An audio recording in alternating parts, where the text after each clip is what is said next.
Internet scroll करते करते अभी एक तस्वीर नज़रों से गुजरी और वो तस्वीर मैं आपको भी दिखा रहा हूँ, आप देख सकते हैं अपनी स्क्रीन पर।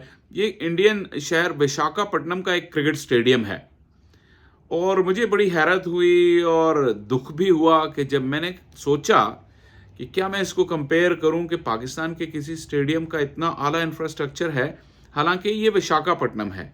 ये दिल्ली नहीं है, मुंबई नहीं है, कलकत्ता, अहमदाबाद, चेन्नई, बेंगलोर, हैदराबाद, अहमदाबाद, राजकोट, कटक, मोहाली, ये वो शहर उन शहरों में से नहीं है। टॉप 11-12 शहर मैंने आपको गिनवा दिए, ये उनमें से भी नहीं है।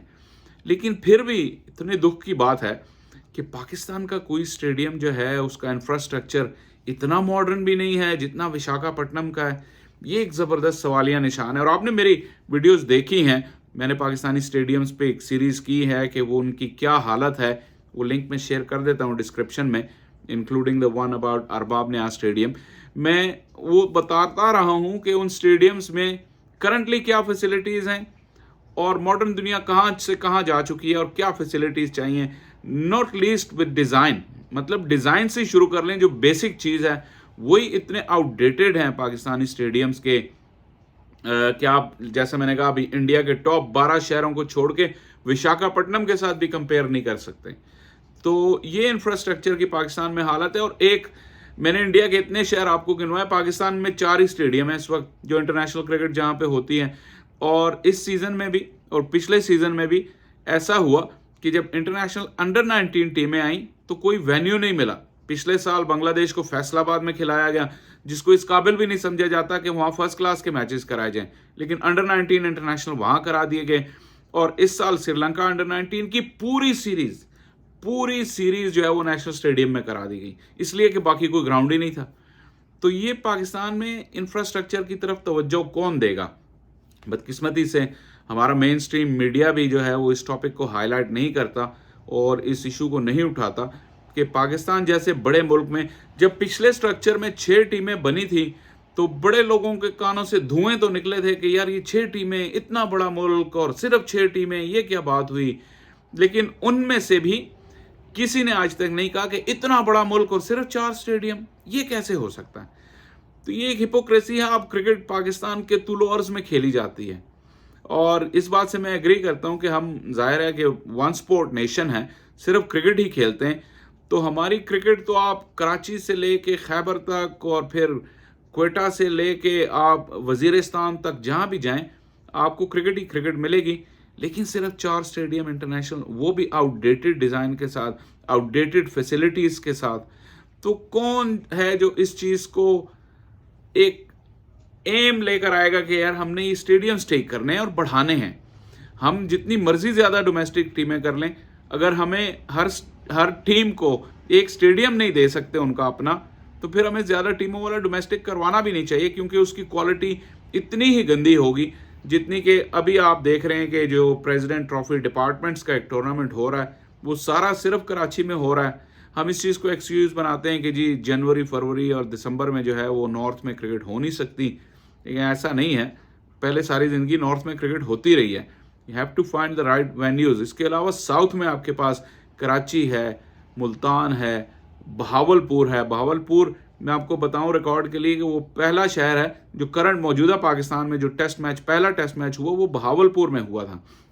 आपके पास हैदराबाद है और हैदराबाद के स्टेडियम की कहानियाँ आपने सुनी होंगी कि क्या उसके खस्ता हालात हैं। और वो इतना वहाँ पे पीसीबी का, यानी लाखों रुपए की मालियत का इक्विपमेंट पीसीबी का वहाँ पड़ा हुआ है।